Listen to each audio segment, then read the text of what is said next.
welcome back to another episode of the Root Beer Cinema Podcast. I'm your host, Carter Haskins, and I've got unfortunate news for all of you. Max Vanderwerf, my beautiful co-host, is on a bit of a hiatus, and so I'll be bringing on some guests, and it'll be really exciting stuff. And so our first episode, I have my good friend Derek here. Derek, introduce yourself. Hello, hello. My name is Derek. I'm very, very happy to be here. Big fan of the show. Let's I go. can't wait.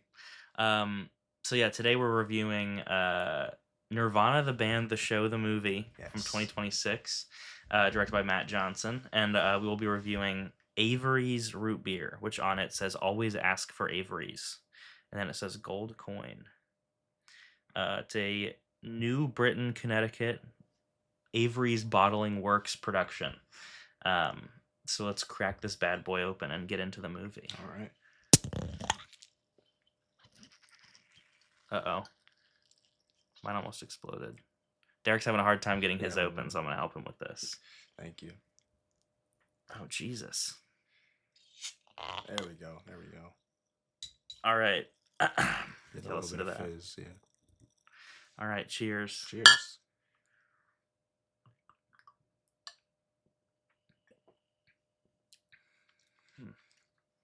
These were purchased at a Stu Leonard's in Brookfield, Connecticut.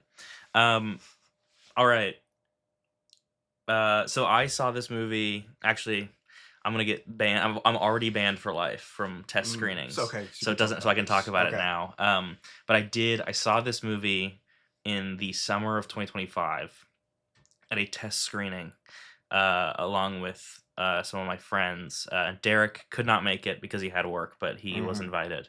And so he didn't see it, and so me and Jake had to keep our big mouths shut for the better part of half a year. So we couldn't talk to Derek about this movie, which was a problem because Right. I showed Nirvana the band the web series and Nirvana the band the show to both Jake and Derek, and so the three of us were big into it. So it was a big deal. We could see this movie early, and it was hard to not talk about it. But then on release day, obviously, then Jake and I saw it with Derek. So I saw it for the first time a long time ago, and then I saw it on release day with Derek again, and then I watched it with my family about a week ago.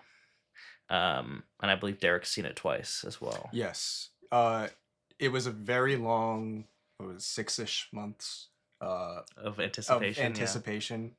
And I did see it for the first time with Carter and Jake. And then I just saw it again just a few hours ago to kind of refresh my memory. Yeah, I was invited to that also, but I didn't go because I had just seen it. Right, right. I've been watching too much of the show, so I think I've Mhm. been rewatching the shows and also a lot of Matt Johnson movies. So I think I don't want to get too sick of this stuff. Right. Yeah. But I looked at the website. I watched the web series again. The actual show is like kind of hard to track down nowadays. oh yeah, I have it on. I have a link though. I know. Yeah, yeah. Maybe I I'll can check send out it to later. you. Yeah. But because the web series is, I was always of the opinion that the web series was better than the network show. Mm. But then I have been rewatching both of them recently, and I'm pretty sure the show is way better than the web series. Yeah, I was gonna say I feel the same way. It's because you also felt the same way at the beginning, and then feel differently now, or no. I always felt that the network show was better than the web series. It's so fucking good, man. Yeah, It's like every single episode is such like a perfect like it's like each its own thing, and like I should give some background to this. If you're not aware, there's a web series from 2007, 2007 to 2009, called Nirvana the band the show. It was independently produced by Matt Johnson and Jay McCarroll, and it gained some traction in Toronto and in other communities, and it did pretty well. And so Matt continued his career, and then eventually at one point he wanted to recreate the show but with a budget, and so Spike Jonze produced a what's the network? I forgot. I always forget. It's right here. Yeah, I don't know.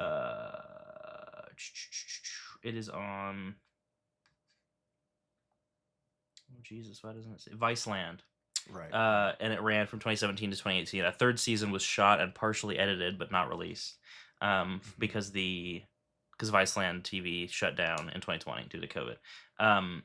And then this movie was going to come out, and so it was a big deal. Everyone was talking about it, and so it's a parody show. It's not a parody; it's like a weird mockumentary parody thing where it's these two guys playing, cartoonish versions of themselves, trying to book a show at this kind of shitty. The joke is that the restaurant's kind of shitty, and it's barely even a music venue called the Rivoli, and that's the whole premise. And they get into all sorts of hijinks. Yes. So yeah, we're just talking about the web series and the network show. But I came across. I'm not sure exactly why. Oh, okay. I watched Blackberry because I was like, it seemed interesting, and I was like, kind of, I was intrigued by this movie. And I was unaware. I'd heard of Nirvana the band, the show, but I'd never like indulged in it. So I watched Blackberry in probably like 2022 or three, probably 3, or maybe 4 even. I don't know when that movie came out. I think Blackberry was 23, but okay. Then I watched it in 2023 on an airplane, and I was I was kind of blown away because I feel like also the style of that movie is in a style that I feel like a lot of people try and they fail at pretty miserably. And so I was kind of impressed that it was like that, but good, that style. And so I was like, oh, okay. So I was like, oh, I'm intrigued in checking out more of this guy's movies. So then I watched Operation Avalanche, I'm pretty sure. And then on the way home, I was flying to Portland, and then on the way home from Portland, I didn't know that there's the distinction between the web series and the network show. So I downloaded the season 1 of the actual show, and I watched part of it before realizing that there was a web series. So then I stopped and watched the web series and then watched the show. And I love it so much, man. Yeah. He's so fucking funny. And it's just it's really interesting to watch a lot of the interviews he does now, Matt does now, because he's so, he like hates himself and like his old version of himself so much. And I get that because it is like a sort of like embarrassing routine to be doing.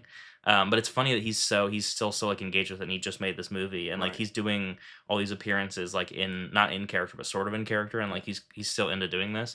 And it's so interesting to see that he's so, I guess, down on this bit that he's spent the large portion of his life doing, and still doing it. And so it just makes me feel a certain way because I love it so much, and it makes me feel kind of embarrassed for loving it so much. Like it's a weird like, I don't know. It's an interesting part of his career because also he like even like Blackberry. He's like, oh yeah, it's so embarrassing. It's like, what do you just made that movie like? And I get it. I get not watching your work and being kind of embarrassed of it, but still, it was sort of like a. I find it really interesting the way he is about it. It makes me feel sad because I love all this stuff like the Dirties and stuff so much, and he talks so. I think he likes the Dirties, but he just talks about these times in his life about how embarrassing it is, and I get that, but also makes me feel sad because I love it so much, and makes me sad that the guy who did that is so disillusioned with like the fact that he did that now. Yeah, I mean, I think watching his interviews, it's really interesting to see, get to know the real Matt Johnson through there. Yeah, because I was introduced to Matt Johnson through the web series, and he does such a good job of playing this, amped up caricature of himself. Yeah, it's like that him, you kind of like a cartoon. think that perhaps like that's kind of how he is. But I remember him saying something like, he's not really a very outgoing, high energy person, and that character was a way for him to like go about doing that without kind of like wearing a mask, in a way. It's like let himself be more I think that's probably where a lot of the embarrassment from himself comes. Yeah, because it's like a bit he was doing to like put himself out there. Absolutely. And now that he is out there, it's like he has to kind of maintain it and also do. And also, the web series, you could clearly see, I saw it on the rewatches, that they're trying to figure out their characters and the bits that are going to stick. So there are moments where things just like don't land. Yeah.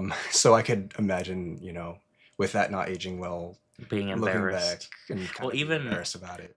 Did you watch the interview where he was talking about because the opening scene of the web series is in the movie, and did you see the clip of him talking about that?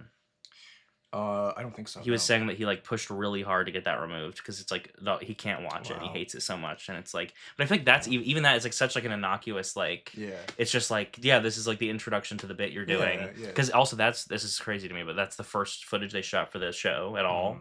That was them doing like that weird introduction with like and then doing my 2-step. I mean, it's so good.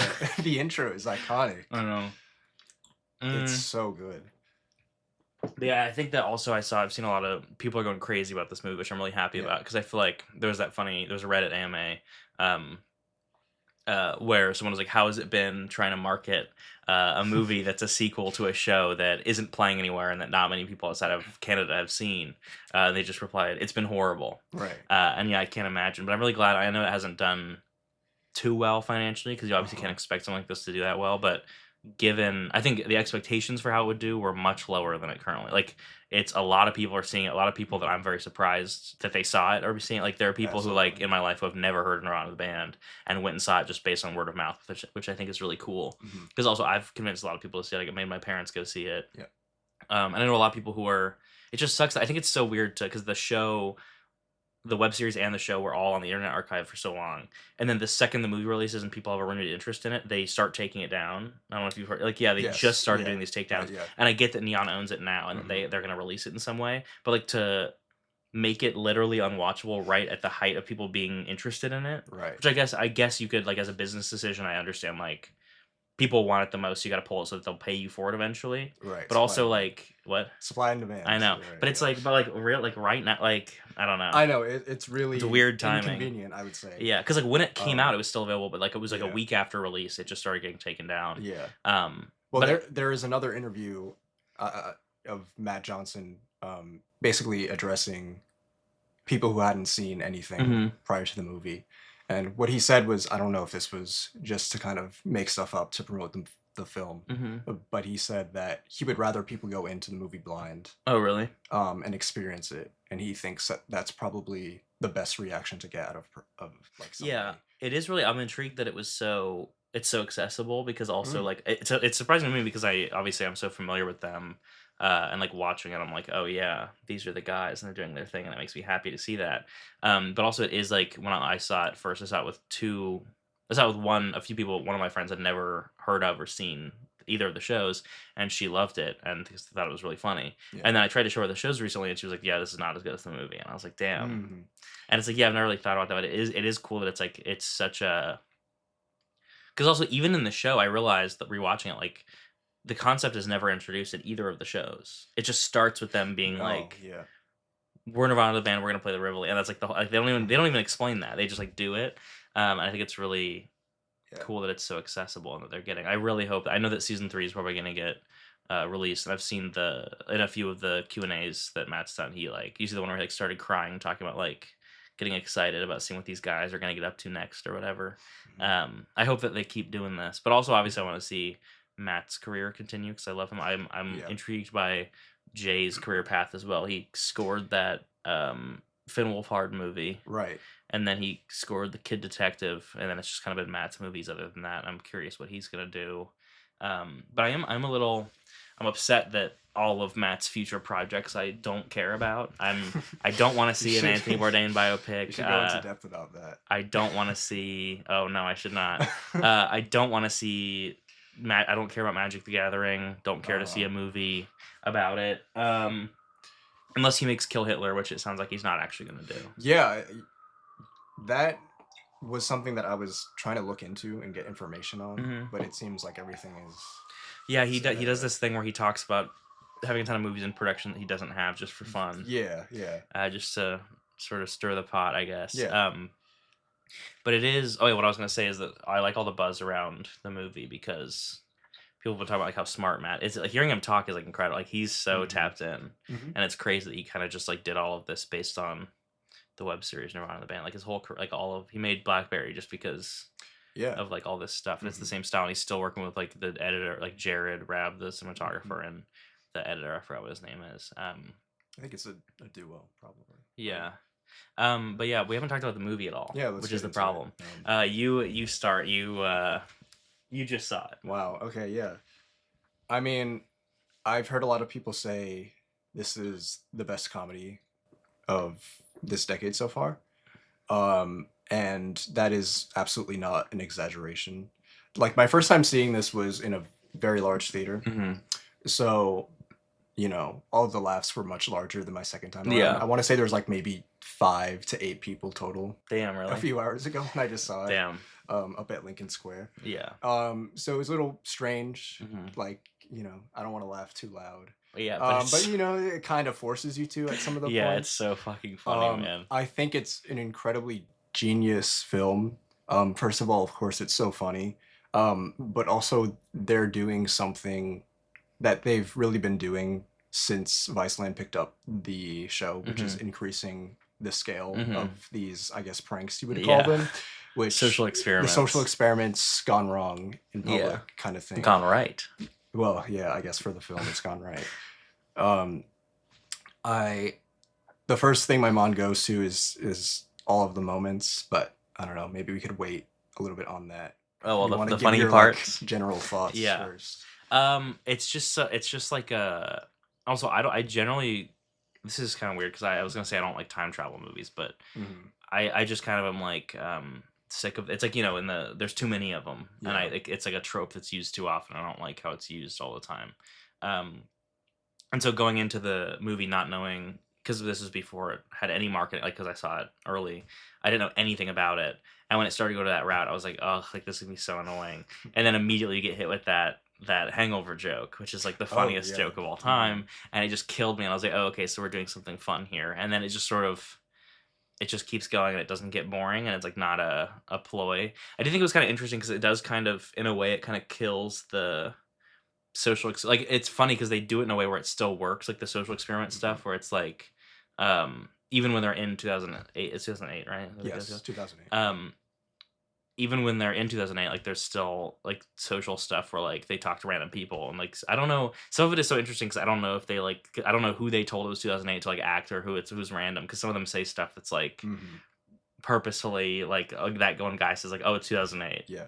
I don't know, because they often talk about how they don't fake any of this stuff, and it's like, I don't know how you did that otherwise, but yeah, I just feel like the pacing is so good because it's so funny and so interesting, and I like that they start off with the CN Tower things. I saw a lot of, like, they frame in the trailers and stuff the movie as like, that's like the climax or whatever, and it happens in the first like 5 minutes of the movie. And it's sort of just like a truncated episode of the show essentially before we get into the time travel thing. And I just think it's like a really good way to start it off because you're setting the stakes. Yes. And then obviously it introduces the CN Tower, which is then, I love the setup of the plot device, the, what time is it? Yes. And then the lightning strikes, so they know he remembers that. And I love, one of my favorite line readings in the movie is not a lot, got a lot of night left. Oh yeah. Because it's only 9:03.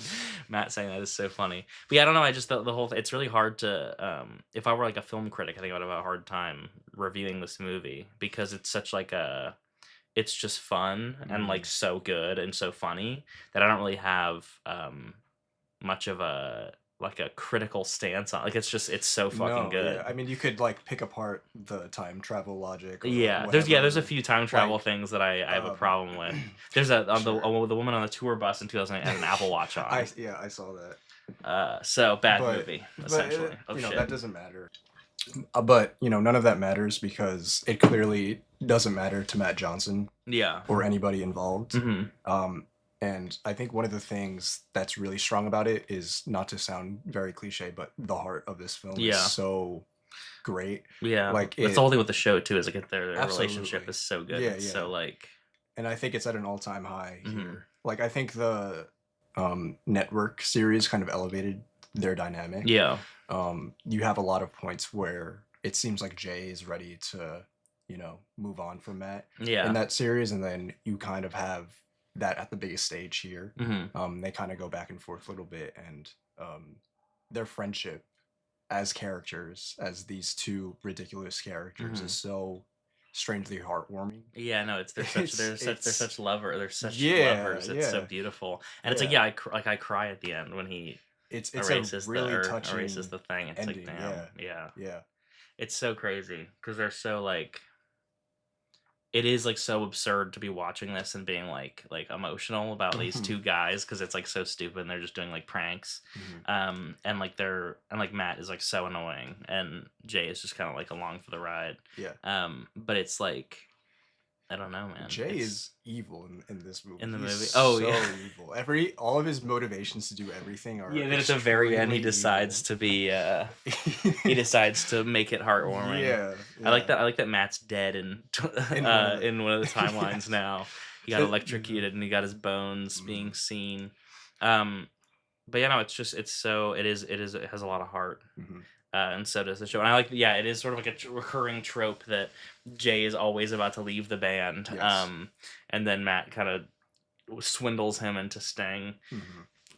And yeah, it is a very good, like, play on that. I don't know. Yeah, it's such a good movie.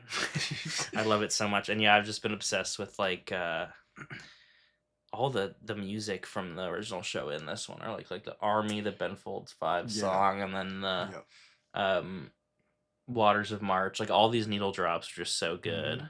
And I just love the way that he uses, also like the Jared's cinematography is so interesting because, like I said about Blackberry, it's sort of a thing where like that to me is so played out, like the handheld, like the crash zooms on people's faces when they talk and stuff. But it's so flawless, like the way like he's sort of like the guy I think that can do that, and like even in it's just crazy because it is a thing that I think in most other movies or shows bothers me because it's like, oh, this is so gimmicky and like, oh, like I get that this is a documentary, a mockumentary, like I understand, but I feel like it's done so effortlessly by Jared. Absolutely. And like and who's the other guy, the other cinematographer is someone that isn't from the show. What's his name? They mentioned his name a few times. I think it was like Nikolov or something. Yeah, and like Nikolai or whatever. And they're like, who the fuck is he? Like, I don't know where you came from or whatever.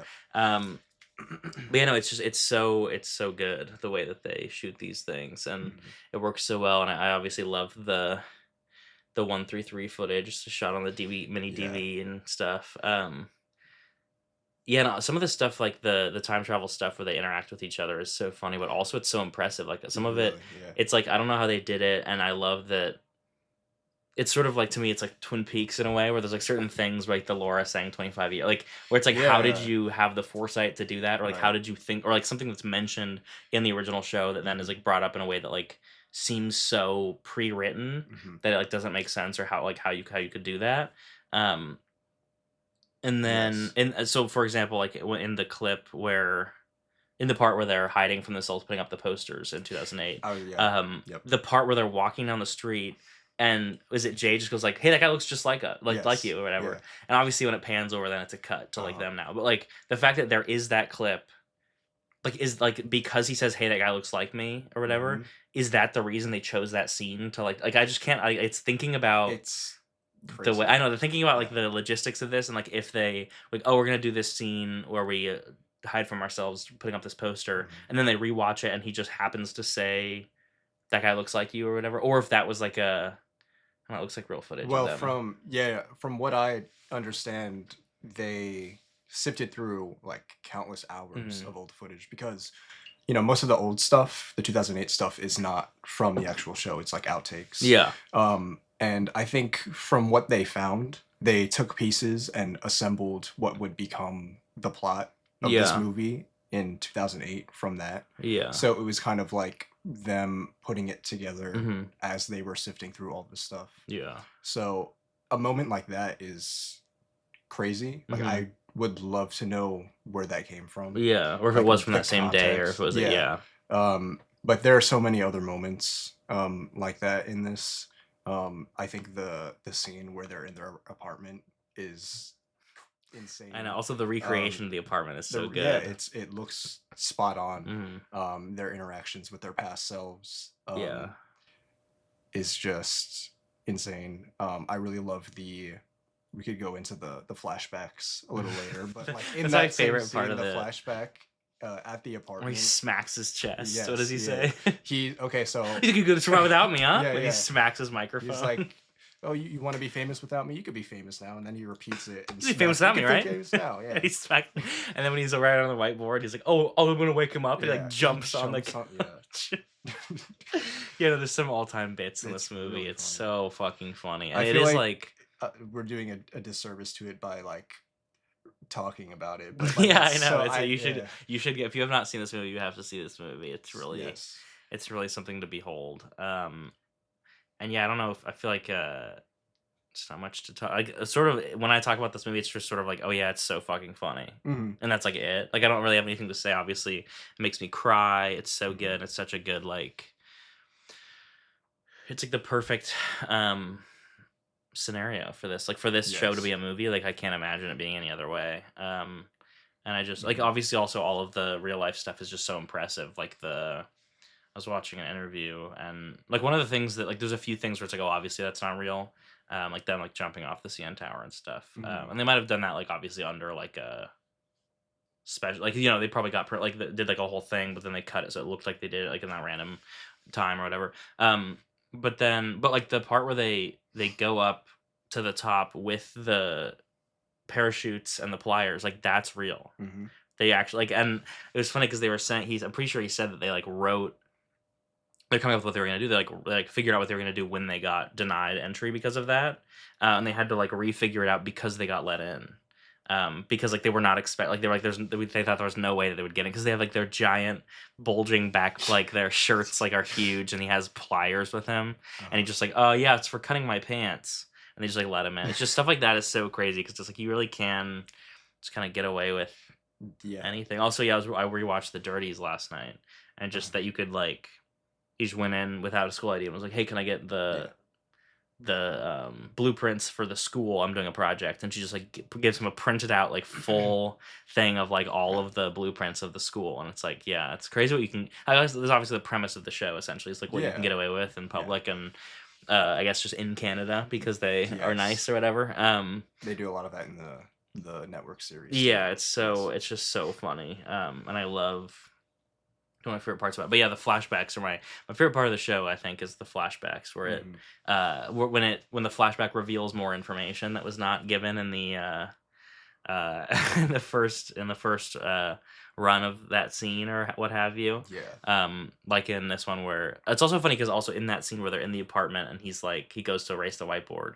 The flashback in this movie when it goes back to there is like it's the same scene but with a completely different behavior from Yeah. like it's like just the same exact shot but then it goes on longer, Hmm.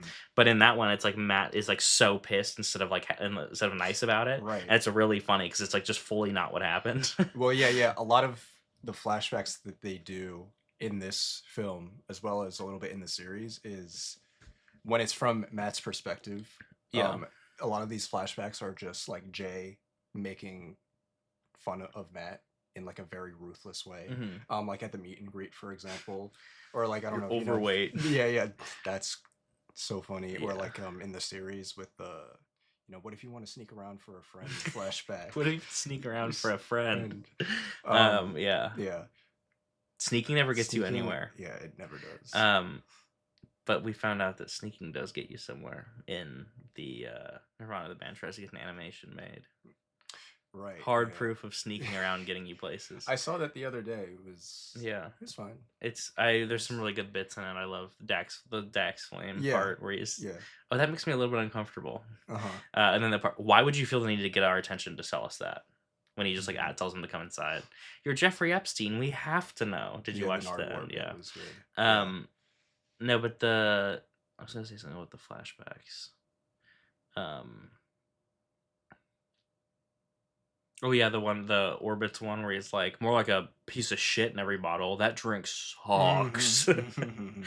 And then obviously this one's like pretty obvious, but the J flashback where it's like, oh, if I spilled some wine on my pants or I Or if I killed someone. somebody. Oh yeah. Also, speaking of the real life stuff, the rushing to the scene of the shooting at Drake's house to film Yeah. that scene. It's like like it makes me think like, did they have Jay kill someone because that happened and they decided to go, like, or was it written and they just like had a different way to shoot it and then they shot already, but then they're like, this is a batch back. Like, I'm so intrigued by how that came to be. Yeah. And if that was written in and they had a different way of shooting it that they were going to do, or if they had already done it, or if they had a different, but like the sort of the whole thing hinges on that. Right. I think it was. But A I lot don't of it know. was written based on what was happening, Yeah. in real life.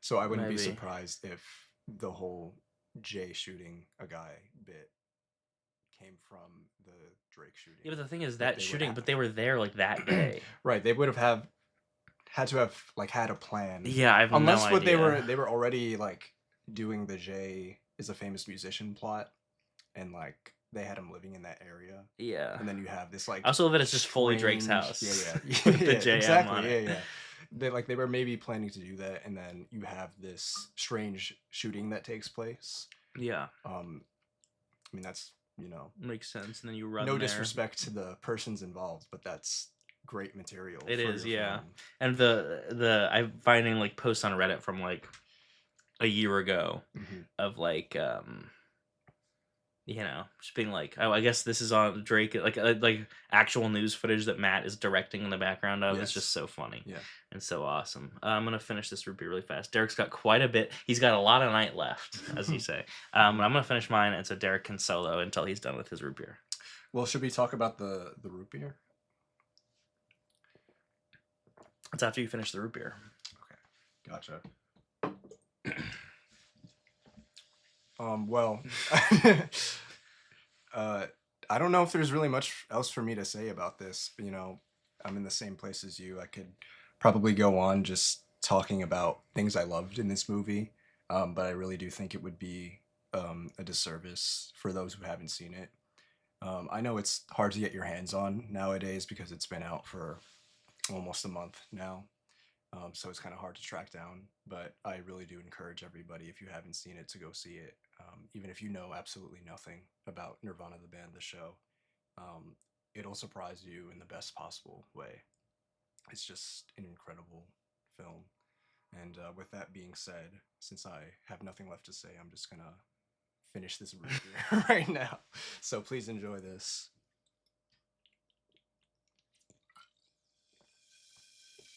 You hear the fizzing of the root beer right now as I take another swig. Yeah, so much left, man. Not to spoil the root beer talk, but some context, I'm not a soda drinker at all. Oh, yeah, I forgot about that. I don't ever drink soda. I think I've maybe had root beer once in my life before.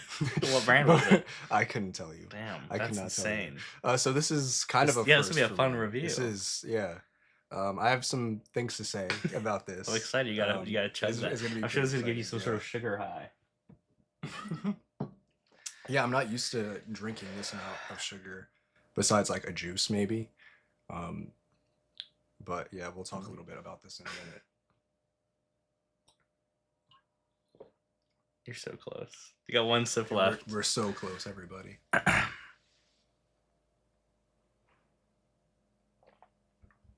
All right. Derek has finished his soda. Done. So Avery's root beer. Not much information about this out there, but as I said on the bottle it says always ask for Avery's, and the A is big, and is the A in always ask and Avery's, and the S is it's funny because you could read this as always ask for Avery's. Right. The big S is the S in Avery's and in always. It's sort of a bit of a graphic design moment. It says Avery's Bottling Works, New Britain, Connecticut, 06052. We drank a 12 fluid ounce bottle, and I don't remember how much it was. So, and I found their website. There's no Wikipedia page for this. It's a bit of an underground root beer, but I found their website, and it says that Sherman F. Avery began making soda in the Red Barn on Corbin Avenue in the summer of 1904. Avery's quickly became known for its variety of flavors, especially the cream, birch beer, root beer, and ginger ale. Using a horse-pulled wagon, Mr. Avery delivered soda to the homes and stores in and around New Britain, Connecticut, and it wasn't until 1914 that he purchased his first delivery truck. This 100-year tradition of old-fashioned customer service continues today, and Avery's commitment to a quality product has earned a loyal following across the country. Their products are handcrafted using methods and recipes from generations ago, including real cane sugar and the finest quality ingredients. And they have a lime soda, a black cherry, a cream, orange cream, a blue raspberry, and a grape soda, as well as their... they also have a lot more, I think. That was just a bit of a... They also are the host of Totally Gross sodas. Ooh. Like Alien Snot, Kitty Piddle. Oh, this is really gross. I don't want to... It's kind of like a Bug barf. yeah. Yeah, no thanks. Gamer goop. Oh my. It's a bit nasty, eh? Have you ever had the jelly beans? You know what I'm Oh, talking about? Birdie Bots or No, no, no. Bean Boozled. Bean Boozled, yes. Yeah, well, Birdie Bots is the Harry Potter brand version of Bean Boozled. They're also Jelly Belly. They're just called that because that's what they're called in Harry Potter. Okay. Gotcha. Anyway, Kinda reminds me of that. so Avery's root beer. I'll start off. The thing is, these have been in my refrigerator for about 4 months, and I don't know. I feel like root beer holds for longer than that, so I feel like this is maybe not that thing's fault. The carbonation was fine, normal level carbonation. Tastes like a bit of a watered down root beer though. It's like a little watery. But my first sip was pretty good. I was pretty impressed. It just sort of is like it's giving me a bit of a vanilla butterscotch root beer type of thing.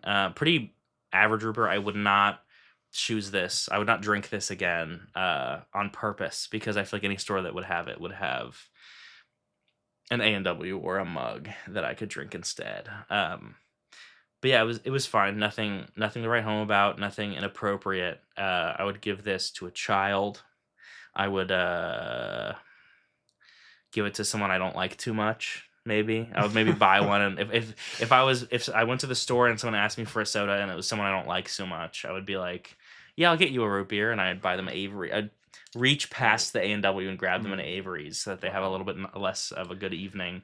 So that's my take. Derek, speak? Well, I think you would be doing them a favor by grabbing them a root beer that has cane sugar and True. That's all true. that good stuff. I have no frame of reference for root beer, really.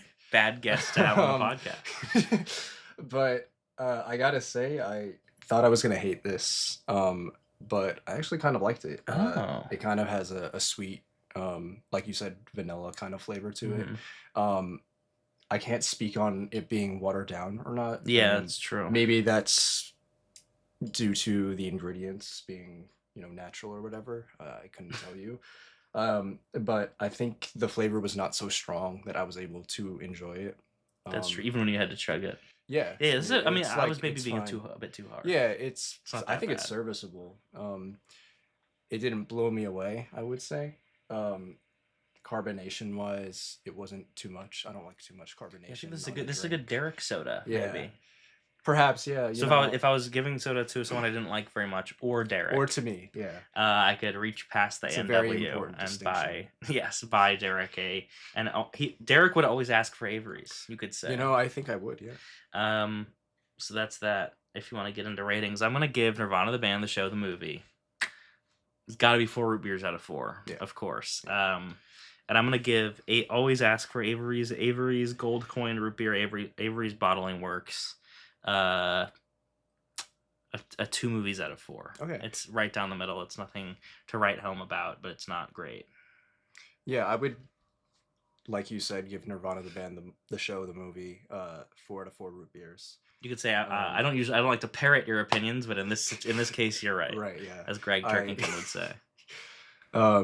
And the root beer, I'm kind of stuck between 2 or 3 movies. Well, you can do. I stick to the hard numbers, but everyone does. I could do decimals. Half. Yeah, you can do anything you want. Anything. Okay, I'll say, it gets like 2.8. Okay. Movies. It's like above average. I was surprised with it, but I wouldn't really go out of my way to drink it again.